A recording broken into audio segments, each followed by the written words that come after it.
وإن كنتن تردن الله ورسوله والدار الآخرة فإن الله أعد للمحسنات منكن أجرا عظيما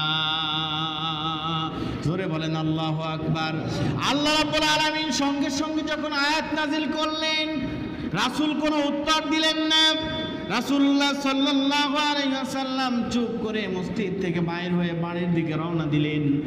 বাড়িতে গিয়ে আম্মাজানদেরকে একত্রিত করলেন, একত্রিত করে ডাক দিয়ে বললেন, ইয়া আইয়ুহান নাবিয়্যু কুল লিআজওয়াজিকা ইন কুন্না তুরিদনাল হায়াতাদ দুনিয়া ওয়া যিনাতাহা ফাতাআলাইনা উমাত্তিউকুন্না ওয়া উসাররিহুকুন্না সারাহান জামিলা। শ্রেণীর মানুষ তারা জানে যদি এমন আদর্শবান মানুষ যদি সমাজের উপরে চলে যায়, তারা যদি এই সমাজকে যদি রাসূলের আইন মোতাবেক চালাতে চায়, আল্লাহর আইন মোতাবেক চালাতে যায়, রাসূলের দেখানো পথ অনুযায়ী যদি তারা চলতে যায়, তাহলে হয়তো তারা দুনিয়ার ভিতরে আল্লাহর আইন তারা চালু করে ফেলবে। আমাদের আর কর্তৃত্ব থাকবে না, দুনিয়ার পথে অবৈধ পথে অবলম্বন করা হবে। নামাজ শেষ করার পর সালাম ফিরিয়ে ওমর দাঁড়িয়ে গেলেন, দাঁড়িয়ে হাত উঁচু করে বললেন, ইয়া রাসূলুল্লাহ সাল্লাল্লাহু আলাইহি ওয়াসাল্লাম, আপনি নাকি 1 মাস যাবত বাড়িতে যান নাই। আম্মা জানেরা জিজ্ঞেস করেছে যে আপনি কি তাদেরকে বাদ দিয়েছেন নাকি, তাদেরকে তালাক দিয়েছেন নাকি। সম্মানিত হাজিরিন, গভীর মনোযোগ দিয়ে শুনবেন। রাসূলুল্লাহ সাল্লাল্লাহু আলাইহি ওয়াসাল্লাম কি যখনই ওমর এই কথা জিজ্ঞেস করেছে যে আপনি কি বাদ দিলেন নাকি তালাক দিলেন নাকি, এই কথা শোনা মাত্র আল্লাহর পক্ষ থেকে কোরআনের আয়াত নাযিল হয়ে গেল। আমার সাথে জবান ছেড়ে দিয়ে পড়ুন, আউযু বিল্লাহি মিনাশ শাইতানির রাজীম, বিসমিল্লাহির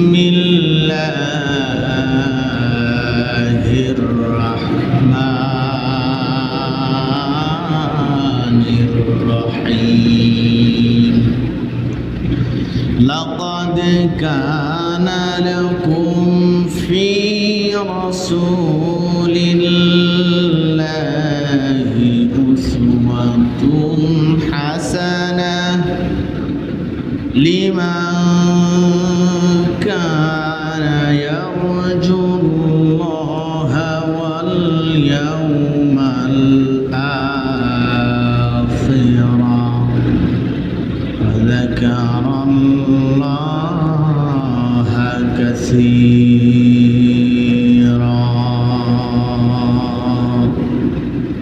وقال تعالى إن الله وملائكته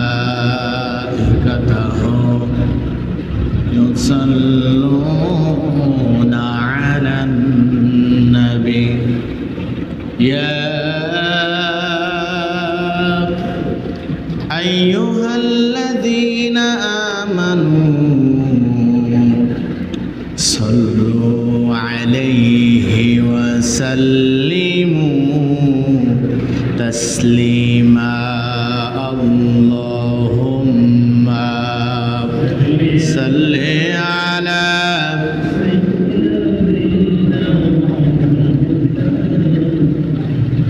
وعلى آل سيدنا مولانا محمد. আমি যদি কোনদিন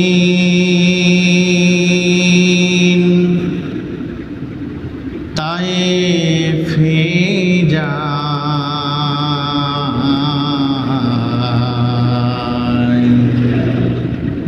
আমি যদি কোনদিন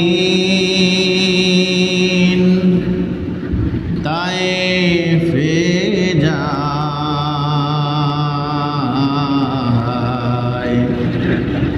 বলবো মাটিকে ডেকে আমার নবী নবীর রক্ত মুবারক ঝরলো কোথায় বলে দাও তাই আজ আমাকে প্রতিশোধের দাবানল বাজাবো সেথায় আল্লাহুম্মা সাল্লি আলা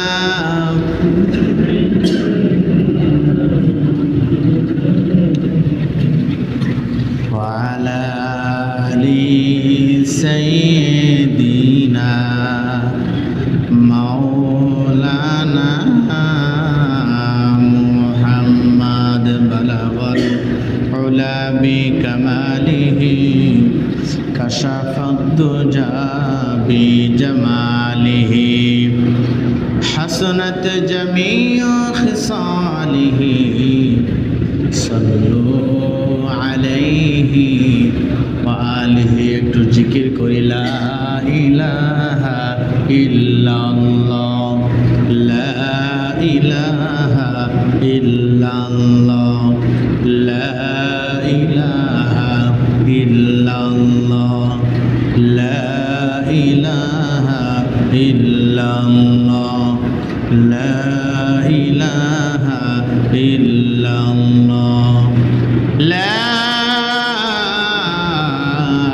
ইলাহা ইল্লাল্লাহ মুহাম্মাদুর রাসূলুল্লাহ সাল্লাল্লাহু আলাইহি ওয়াসাল্লাম। প্রশংসা সে মহান আল্লাহ পাক রব্বুল আলামিনের দরবারে যে মহান মালিক মহান মুনিব আমাদেরকে যাচাই বাছাই করে পবিত্র শুক্রবার জুমার নামাজের দিনে বিশ্ব নবী বিশ্ব নেতা জনাব মুহাম্মদ সাল্লাল্লাহু আলাইহি ওয়াসাল্লামের জন্ম এবং মৃত্যুর মাসে দ্বিতীয় জুমায় আল্লাহ রাব্বুল আলামিন আমাদেরকে কবুল করে সুস্থ রেখে সুস্থ শরীরে সকলের আগে ভাগে মসজিদে আসার এবং বসার তৌফিক দান করেছেন। সেজন্য খুশি হয়ে সকলে অন্তরের অন্তরস্থল থেকে শুকরিয়া আদায় করছি, বলছি আলহামদুলিল্লাহ। লাখো কোটি দরুদ ও সালাম বর্ষিত হোক সাইয়্যিদুল মুরসালিন আশরাফে আম্বিয়া আকায়ে নামদার তাজদারে মদিনা মানবতা মুক্তির দূত জনাবে মুহাম্মদুর রাসূলুল্লাহ সাল্লাল্লাহু আলাইহি ওয়াসাল্লামের প্রতি। সম্মানিত হাজিরিন, রবিউল আউয়াল মাস চলছে। কি মাস? রবিউল আউয়াল, যেই মাসে নবী করিম সাল্লাল্লাহু আলাইহি ওয়াসাল্লাম পৃথিবীর বুকে আগমন করেছিলেন এবং যেই রবিউল আউয়াল মাসে নবী করিম সাল্লাল্লাহু আলাইহি ওয়াসাল্লাম পৃথিবী থেকে বিদায় নিয়েছিলেন। একই মাসে একই তারিখে রাসূলুল্লাহ সাল্লাল্লাহু আলাইহি ওয়াসাল্লাম দুনিয়াতে এসেছিলেন, আবার একই মাসের একই তারিখে রাসূলুল্লাহ সাল্লাল্লাহু আলাইহি ওয়াসাল্লাম দুনিয়া থেকে বিদায় নিয়েছিলেন। এটা হলো আল্লাহ রাব্বুল আলামিনের একটা হিকমত। কি বলেন তো? একটা জিনিস চিন্তা করেন যে আমরা যদি কোনো দিনকে বিশিষ্ট একটা দিন হিসেবে মানি, যেমন রমজান মাসে আমরা ৮৭ রাতকে কদর হিসাবে মানি, তো ওই দিনটাকে কিভাবে আমরা উদযাপন করি, ঈদের দিনটাকে আমরা কিভাবে উদযাপন করি। তো রাসূলের জন্মের জন্য যদি আলাদা কোনো দিন নির্ধারণ করা থাকতো, তাহলে সেই খুশিতে আমরা হয়তো কোনো একটা দিন নির্ধারণ করে নিতাম আনন্দ করার জন্য। এই জন্য এই দিনটাকে আল্লাহ রাব্বুল আলামিন আলেম ওলামাগণ এখানে ব্যাখ্যা করছেন যে এই দিনটাকে এমন করার একমাত্র কারণ হলো মানুষ যেন অতিমাত্রায় বাড়াবাড়ি না করে ফেলে এবং একেবারে ছাড়াছাড়িও না করে ফেলে। তাহলে রাসূলের জন্ম এবং মৃত্যুর মাসে আমাদেরকে ওয়াদাবদ্ধ হতে হবে রাসূলুল্লাহ সাল্লাল্লাহু আলাইহি ওয়াসাল্লামের আদর্শকে বাস্তবায়ন করে, রাসূলের আদর্শকে আমরা মেনে নিয়ে আমাদের বাস্তব জীবনে আমল করে আমরা রাসূলের এই জন্ম মৃত্যুর মাসকে আমরা স্বাগত জানাব। আমি কোরআনুল কারীমের সূরা আহজাব থেকে 21 নম্বর আয়াত তেলাওয়াত করেছি। আল্লাহ রাব্বুল আলামিন বলছেন, লাকাদ কানা লাকুম ফি রাসূলিল্লাহি উসওয়াতুন হাসানা। আল্লাহ বলছে তোমাদের জন্য রাসূলের ভিতরে রাখা হয়েছে উত্তম আদর্শ। সুবহানাল্লাহ বলবেন না? তাহলে আমাদের উত্তম আদর্শ কার মধ্যে আছে? বুঝলেন না মনে হয়? রাসূলের ভিতরে। আল্লাহ বলছেন যে তোমাদের জন্য উত্তম আদর্শ রেখেছি রাসূলের মধ্যে। তাহলে আমাদের জন্য উত্তম আদর্শ কার মধ্যে আছে? রাসূলের মধ্যে। তাহলে উত্তম আদর্শ আছে রাসূলের মধ্যে। আমরা যারা মুসলমান, আমরা যারা ঈমানদার, নিজেদেরকে রাসূলের উম্মাহ হিসাবে আমরা স্বীকৃতি দিতে চাই। আমাদের জন্য উত্তম আদর্শ কার মধ্যে রয়েছে? জোরে বলেন। রাসূলের মধ্যেই আমাদের জন্য উত্তম আদর্শ রয়েছে। যদি রাসূলকে আমরা অনুসরণ করে চলতে পারি তাহলে দেখা যাবে যে আমাদের জীবনটা সুন্দর হবে। আল্লাহ রাব্বুল আলামিন বলছেন, কুল ইন কুনতুম তুহিব্বুনাল্লাহা ফাত্তাবিউনি ইউহিব্বুকুমুল্লাহ। আল্লাহ বলছেন যে যদি তোমরা আল্লাহকে ভালোবাসতে চাও, তাহলে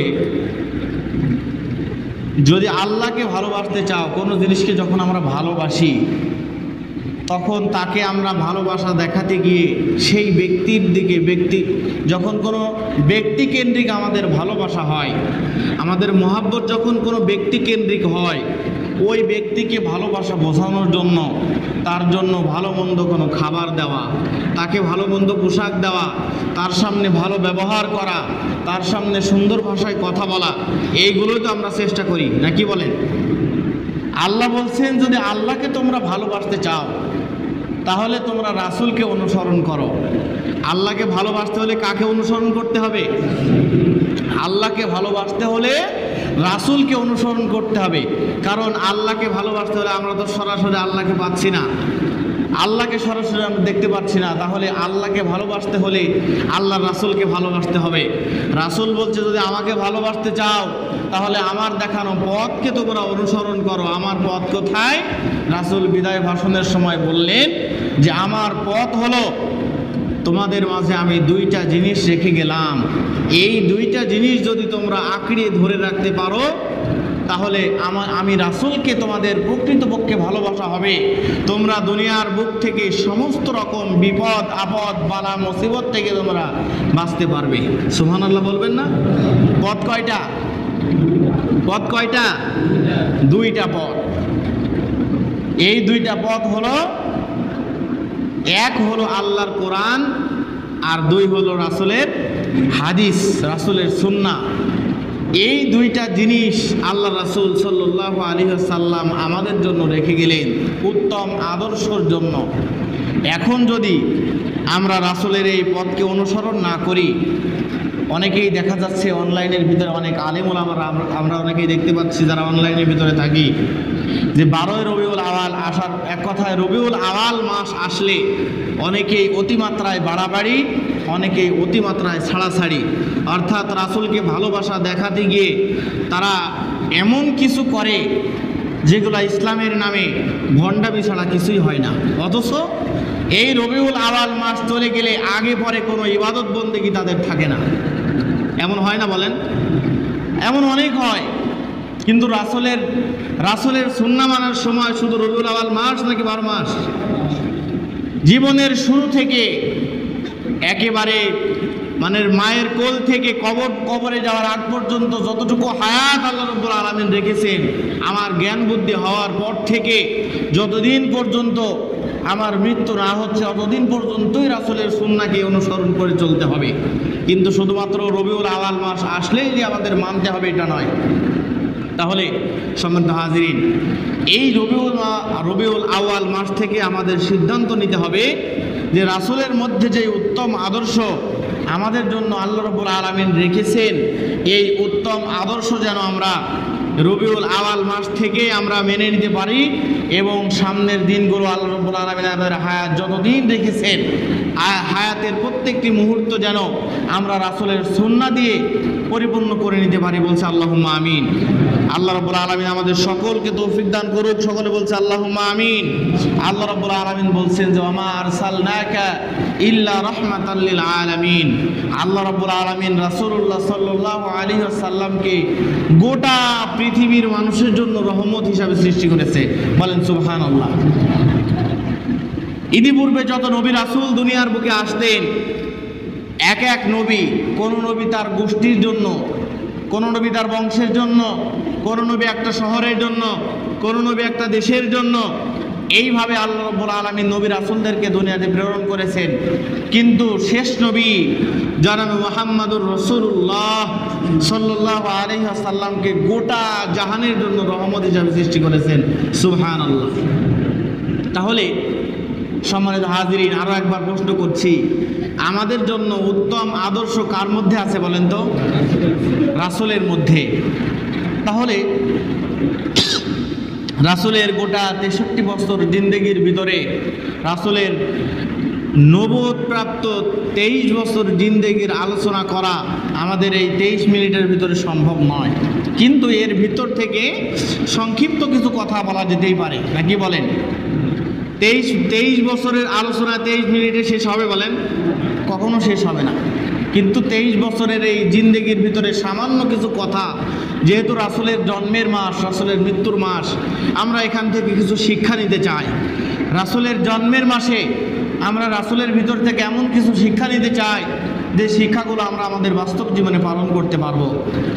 সম্মানিত হাজিরিন, রাসূল এমন একজন মানুষ ছিলেন, রাসূলুল্লাহ সাল্লাল্লাহু আলাইহি ওয়াসাল্লাম পৃথিবীর বুকে আল্লাহর সৃষ্টির ভিতরে যত সৃষ্টি আছে, এই সৃষ্টির ভিতরে সবথেকে সুন্দর মানুষ, আদর্শের ভিতরে সবথেকে উত্তম আদর্শের অধিকারী, আল্লাহর ইবাদত করার ভিতরে সবথেকে বড় আবেদ রাসূলুল্লাহ সাল্লাল্লাহু আলাইহি ওয়াসাল্লাম। পৃথিবীর শুরু থেকে যত মানুষ, যত নবী রাসূল এসেছেন, সকলের ইমাম, সাইয়্যিদুনা ইমামুল মুরসালিন রাসূলুল্লাহ সাল্লাল্লাহু আলাইহি ওয়াসাল্লাম হলেন সকল নবীর ইমাম। বলছি সুবহানাল্লাহ। তাহলে তার শ্রেষ্ঠত্বের শেষ নাই। আমি আগে আলোচনা করেছিলাম যে কোরআনুল কারীম এমন একটা জিনিস, এই কোরআন কিন্তু রাসূলুল্লাহ সাল্লাল্লাহু আলাইহি ওয়াসাল্লামের সবথেকে বড় মুজিজা, এটা আমরা জানি সকলেই। কোরআন আল্লাহ তাআলা নাজিল করেছেন যেই ফেরেশতার মাধ্যমে, ওই ফেরেশতার নাম কি বলেন তো? জিবরাইল আমিন আলাইহিস সালাতু ওয়াস সালাম। কি নাম? জিবরাইল আমিন। একটু খেয়াল করেন, মাথা দিয়ে চিন্তা করেন, রাসূলের জন্মের মাস, যেই ফেরেশতার মাধ্যমে আল্লাহ তাআলা কোরআন নাজিল করলেন, ওই ফেরেশতার নাম হলো জিবরাইল। জিবরাইল যখন কোরআন নিয়ে আসলো, কোরআনের সম্মানার্থে জিবরাইলকে আল্লাহ রাব্বুল আলামিন ফেরেশতার ভিতরে সবথেকে উত্তম এবং সম্মানিত ফেরেশতা হিসাবে সৃষ্টি করলেন এবং ঘোষণা করলেন। বলছে সুবহানাল্লাহ। এইবার দেখেন, আল্লাহ তাআলা পৃথিবীর বুকে যেই মানুষটার উপরে কোরআনকে নাজিল করে দিলেন, ওই মানুষটাকে পৃথিবীর শুরু থেকে যত সৃষ্টি, আল্লাহ তাআলার যত সৃষ্টি আছে, সকল সৃষ্টিকুলের জন্য আল্লাহ রাব্বুল আলামিন তাকে শ্রেষ্ঠত্ব ঘোষণা করে দিলেন। আল্লাহ বললেন, ওমা আরসালনাকা ইল্লা রাহমাতাল লিল আলামিন। সমস্ত আলামের ভিতরে, আল্লাহর সমস্ত সৃষ্টির ভিতরে আল্লাহ তাআলা নবীকে রহমত হিসাবে প্রেরণ করলেন। বলেন সুবহানাল্লাহ। নবীজি যদি কোনো শুকনা কূপের কাছে যেতেন, ওই কূপটা পানিতে ভরপুর হয়ে যেত। কোনো টাকওয়ালা মানুষের মাথায় হাত দিলে তার মাথায় চুল গজিয়ে যেত। কোনো অসুস্থ রোগীর গায়ে হাত দিলে রোগী সুস্থ হয়ে যেত। আল্লাহ রাব্বুল আলামিন রহমত তার ভিতরে রেখে দিয়েছেন। এইবার দেখেন, এই কোরআন পৃথিবীর শুরু থেকে একটু খেয়াল করে দেখেন, আপনি চিন্তা করলেই বুঝতে পারবেন, কোনো ব্যক্তি যখন কোরআনকে ধারণ করেছে, কোনো ব্যক্তি যখন কোরআনকে তার বাস্তব জীবনে আমল করার চেষ্টা করেছে, কোরআনকে যেই ব্যক্তি তার সিনায় ধারণ করেছে, ওই ব্যক্তিকে আল্লাহ রাব্বুল আলামিন পৃথিবীর ভিতরে শ্রেষ্ঠত্ব দান করেছে। বলছে সুবহানাল্লাহ। তাহলে এই কোরআনকে যেই ব্যক্তি ধারণ করেছে, তাকে শ্রেষ্ঠত্ব দিয়েছে কে? আল্লাহ বলছে যে ইন্না নাহনু নাযালনা যিকরা ওয়া ইন্না লাহু লাহাফিজুন। এই কোরআন নাজিল করেছে আমি, এবং এই কোরআন হেফাজত করব আমি আল্লাহ। এখন দেখেন, আল্লাহর এই হেফাজত করার কাজে যারাই নিয়োজিত আছে, অর্থাৎ রাসূল কোরআন হেফাজত করেছেন, এরপর থেকে যত মানুষ কোরআনের দায়িত্ব নিয়েছে, তাদেরকে আল্লাহ রাব্বুল আলামিন সম্মান দান করেছে। সম্মানিত হাজিরিন, তাহলে আমরা রাসূলের পথ অনুযায়ী চলে যদি কোরআনকে আমাদের বাস্তব জীবনে আমল করার সিদ্ধান্ত নেই, তাহলে আমাদের জীবনকে আল্লাহ রাব্বুল আলামিন পরিবর্তন করতে পারেন কি পারেন না? আমাদের সম্মান আল্লাহ বাড়াতে পারে কি পারে না? সম্মানিত হাজিরিন, রাসূল থেকে কি শিক্ষা নেব আজকের আলোচনার ভিতর থেকে? ছোট্ট একটা হাদিসের ঘটনা বলি। আম্মা জান আয়েশা রাদিয়াল্লাহু তাআলা আনহা আল্লাহ রাসূল সাল্লাল্লাহু আলাইহি ওয়াসাল্লামকে ডাক দিয়ে বলছেন, ইয়া রাসূলুল্লাহ, ইয়া হাবিবাল্লাহ, আপনি তো অনেক যুদ্ধের মধ্যে যুদ্ধের সেনাপতির দায়িত্ব আপনি পালন করেন, প্রধান সেনাপতি হিসাবে আপনি সেখানে দায়িত্ব পালন করেন। এই সেনাপতির দায়িত্ব পালন করার সময় যখন আপনারা জয়লাভ করেন, জয়লাভ করার পর যেই গনিমতের মালটা আপনি পান, গনিমত মানে কি বোঝেন? গনিমত ওই মালকে বলা হয় যুদ্ধ চলাকালীন অবস্থায় কোনো দল যখন হেরে যায়, বিপক্ষ দল যখন পরাজয় বরণ করে পালিয়ে যায়, ময়দান ছেড়ে চলে যায়, তাদের ফেলে রাখা মালগুলো, এইগুলো হলো গনিমতের মাল। এগুলোকে আল্লাহ তাআলা জায়েজ করেছেন। গভীর মনোযোগ দিয়ে শুনবেন। এইবার যখন রাসূলুল্লাহ সাল্লাল্লাহু আলাইহি সাল্লাম সেনাপতিরা, রাসূলের সেনাপতিত্বে যত সেনা সেখানে যুদ্ধ করতে যেত সাহাবীরা, তারা ওই মালগুলো এক জায়গায় সংগ্রহ করে সবাই ভাগ বাটোয়ারা করে একে একে নিয়ে নিত। আম্মা জান আয়েশা রাদিয়াল্লাহু তাআলা আনহা রাসূলকে ডাক দিয়ে বলছে, ইয়া রাসূলুল্লাহ, আপনি যেহেতু সেনাপতির দায়িত্ব পালন করেন, আপনি চাইলেই তো ওই গনিমতের মাল থেকে বেশি মাল আমার বাড়িতে আপনি নিয়ে আসতে পারেন, আপনার স্ত্রীদের জন্য আপনি নিয়ে আসতে পারেন। আমাদের অভাব অনটনের সংসার চলতেছে, আপনি যদি একটু বেশি বেশি করে নিয়ে আসেন, আমাদের সংসারটা মনে হয় একটু ভালো চলতে পারে। ভালো করে খেয়াল করেন কেমন নেতা ছিলেন বিশ্ব নেতা মুহাম্মদ সাল্লাল্লাহু আলাইহি সাল্লাম। এই কথা যখন তিনি বলেছেন, আম্মা জান আয়েশা রাদিয়াল্লাহু তাআলা এই কথা বলা মাত্রই রাসূলুল্লাহ সাল্লাল্লাহু আলাইহি সাল্লাম মনটা খারাপ করে বাড়ি থেকে বাহির হয়ে চলে গেলেন। একদিন নয়, 2 দিন নয়, 1 সপ্তাহ নয়, 2 সপ্তাহ নয়, 1টা মাস পার হয়ে গেছে, রাসূলুল্লাহ সাল্লাল্লাহু আলাইহি সাল্লাম বাড়ির উদ্দেশ্যে আর যান নাই।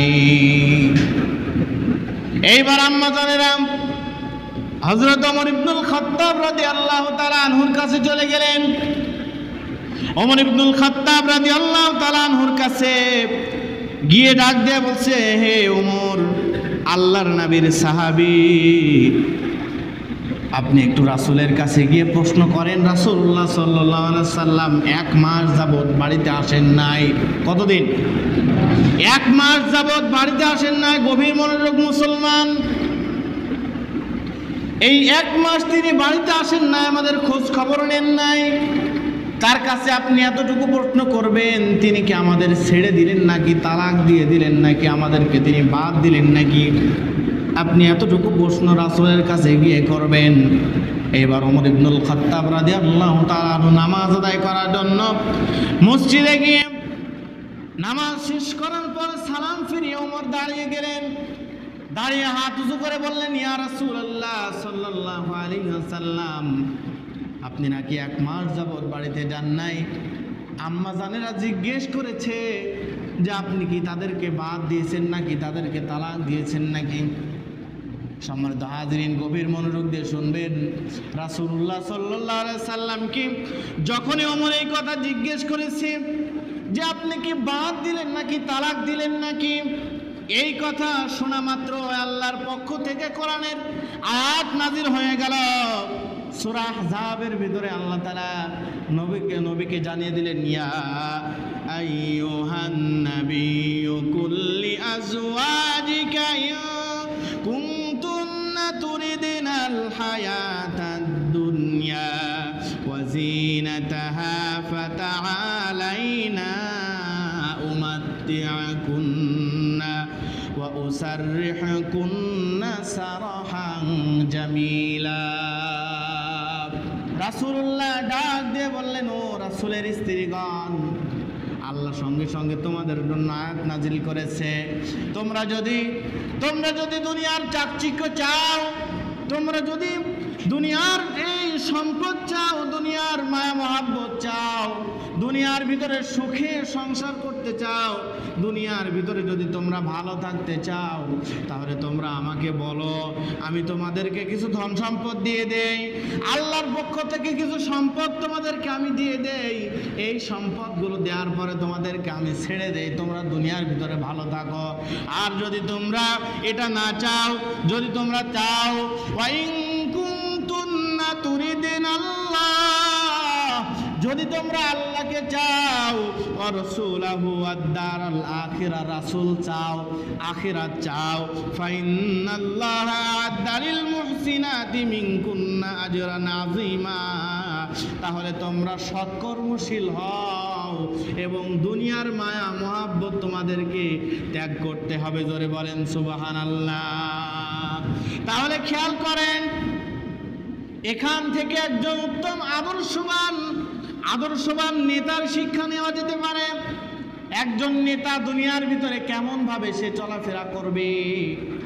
যদি একজন নেতা এমন ভাবে চলে, রাসূলকে বলছেন, রাসূল আপনি সেনাপতি হিসাবে একটু সম্পদ আমাদের বাড়ি একটু বেশি নিয়ে আসেন।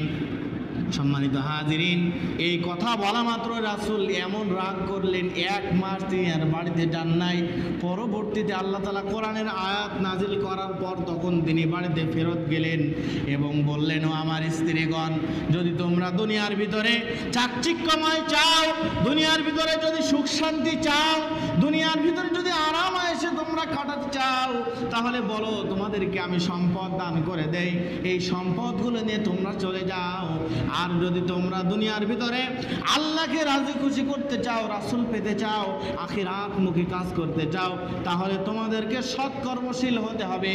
ও আমার মুসলমান ভাইয়েরা, যদি এই দুনিয়ার বুকে এখনকার এই নেতাগুলো, আমরা যারা মুসলমান আছি, আমরা যারা নিজেদেরকে ইমানদার বলে দাবি করি, আমরা যদি আসলে রাসূলের আদর্শকে বাস্তবায়ন করতে চাইতাম, আমাদের ভিতরে যদি রাসূলের আদর্শ সত্যিকারেই থাকতো, আমরা যখন দায়িত্ব পেতাম, এই দায়িত্বগুলোকে সুন্দরভাবে সমাজের ভিতরে কাজ করতাম। এই রাসূলের উত্তম আদর্শ যদি আমাদের ভিতরে থাকতো, রাসূলের মতো এই মনোভাব যদি আমাদের ভিতরে থাকতো, তাহলে আমাদের এই সমাজের নেতার মাধ্যমে কখনো ডাল চুরি হতো না, চাল চুরি হতো না, গম চুরি হতো না, এই সমাজের মাধ্যমে কখনো ব্রিজ চুরি হয়ে যেত না, গরিব মানুষের ঘরের টিন চুরি হতো না, সমাজের মানুষগুলো ভালো থাকতো। জোরে বলেন ঠিক কিনা? কিন্তু এক শ্রেণীর মানুষ, তারা জানে যদি এমন আদর্শবান মানুষ যদি সমাজের উপরে চলে যায়, তারা যদি এই সমাজকে যদি রাসূলের আইন মোতাবেক চালাতে চায়, আল্লাহর আইন মোতাবেক চালাতে যায়, রাসূলের দেখানো পথ অনুযায়ী যদি তারা চলতে যায়, তাহলে হয়তো তারা দুনিয়ার ভিতরে আল্লাহর আইন তারা চালু করে ফেলবে। আমাদের আর কর্তৃত্ব থাকবে না, দুনিয়ার পথে অবৈধ পথে অবলম্বন করা হবে না। ছোট্ট একটা ঘটনা বলি। হযরতে মূসা আলাইহিস সালাম, সম্মানিত হাজিরিন, গভীর মনোযোগ দিয়ে শুনবেন। নবীদের কাজ ছিল কি বলেন তো? নবীদের কাজ ছিল মানুষের কাছে সত্যের বাণী পৌঁছানো। কি কাজ? সবাই বলেন, সবাই জোরে বলেন। সত্যের বাণী মানুষের কাছে পৌঁছানো, এটাই ছিল হলো নবীদের একমাত্র কাজ। এই কাজ যখন রাসূলুল্লাহ হযরতে মূসা আলাইহিস সালাম করা শুরু করলেন, মূসার ঘটনা আমরা সকলেই জানি। মূসা যখন দ্বীনের কাজ সমাজের ভিতরে করা শুরু করলো, আল্লাহ মূসাকে বলল, মূসা, এই দ্বীনের কাজ শুধু নরম জায়গায় করলে হবে না, গরম জায়গায় করার দরকার আছে না নাই? জোরে বলেন। শুধুমাত্র গরিব মানুষের কাছে দিলে হবে না, সাধারণ মানুষের কাছে দ্বীনের দাওয়াত পৌঁছালে হবে না, তোমাকে চলে যেতে হবে, তোমাকে দ্বীনের দাওয়াত নিয়ে চলে যেতে হবে, ওই নেতাদের কাছে দ্বীনের দাওয়াত দিতে হবে, ফেরাউনের দরবারে তোমাকে চলে যেতে হবে, সেখানে গিয়ে দ্বীনের দাওয়াত তোমাকে পৌঁছাতে হবে। সেখানে গিয়ে দ্বীনের দাওয়াত যদি তুমি পৌঁছাও, তাহলে সেখানে যদি দ্বীনের দাওয়াত তুমি দিতে পারো, তোমার ঈমানের সঠিক পরীক্ষা দেওয়া হবে।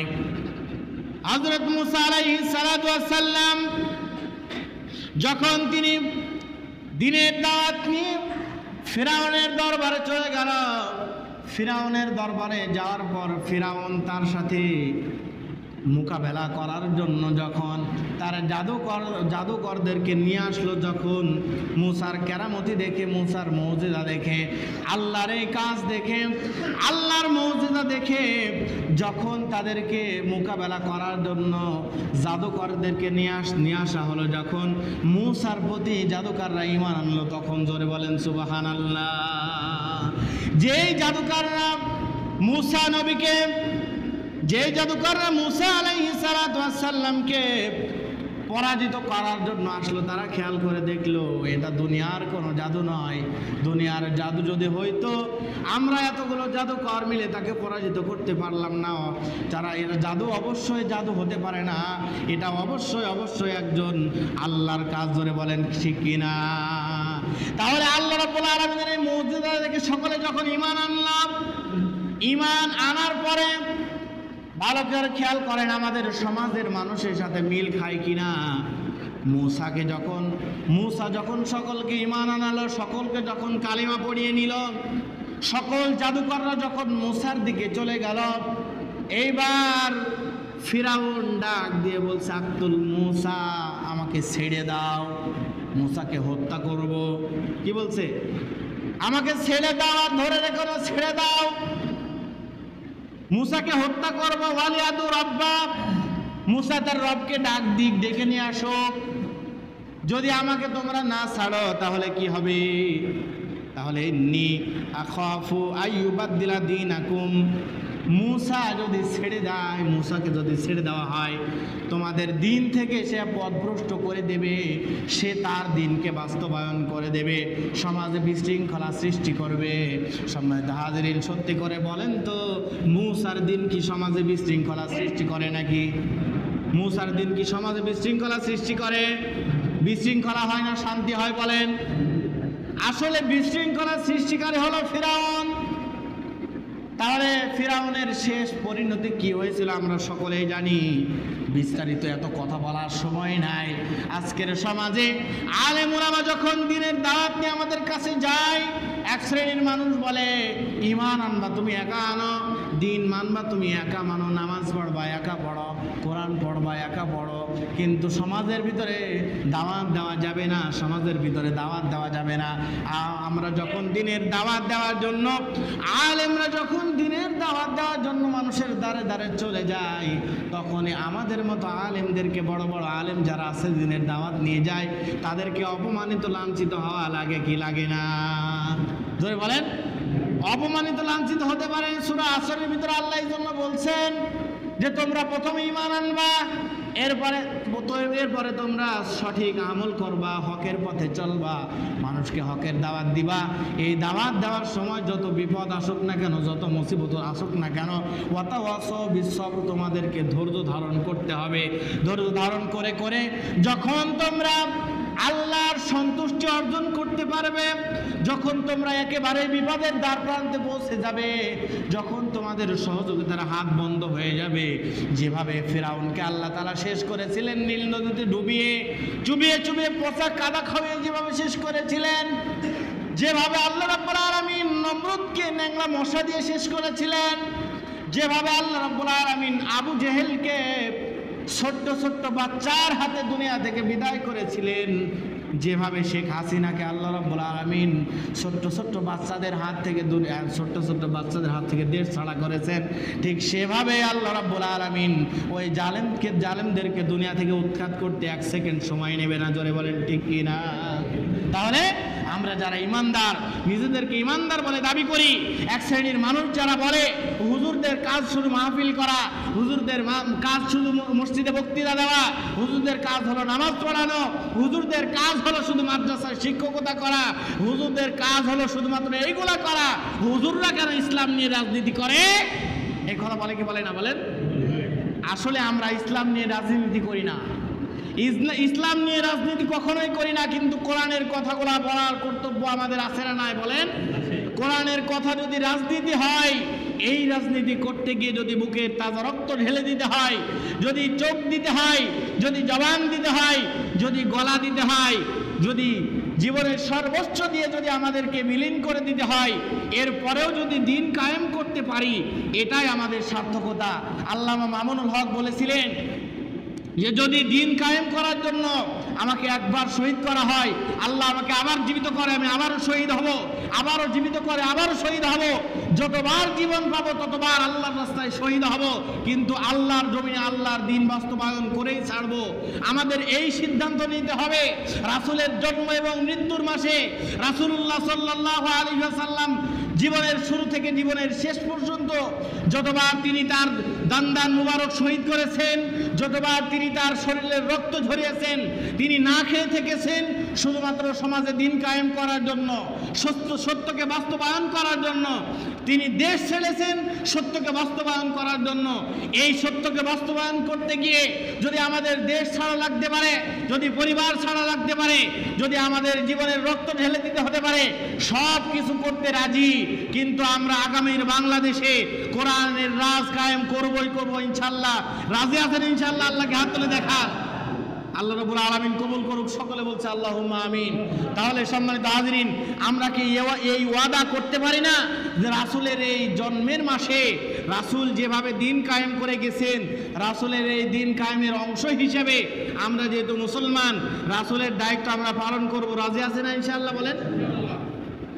তাহলে যদি আমরা রাসূলের দিন কায়েম করার জন্য কাজ করি, যদি আমরা রাসূলের দিন কায়েম করার জন্য রাসূলের সুন্নাহ মোতাবেক আমাদের জীবনকে চালাই, কোরআন মোতাবেক জীবনকে পরিচালনা করি, তাহলে ওই যে আল্লাহ রাব্বুল আলামিন বলছেন যে রাসূলের ভিতরেই রয়েছে উত্তম আদর্শ, তাহলে আমরা ওইখান থেকে উত্তম আদর্শ গ্রহণ করতে পারবো।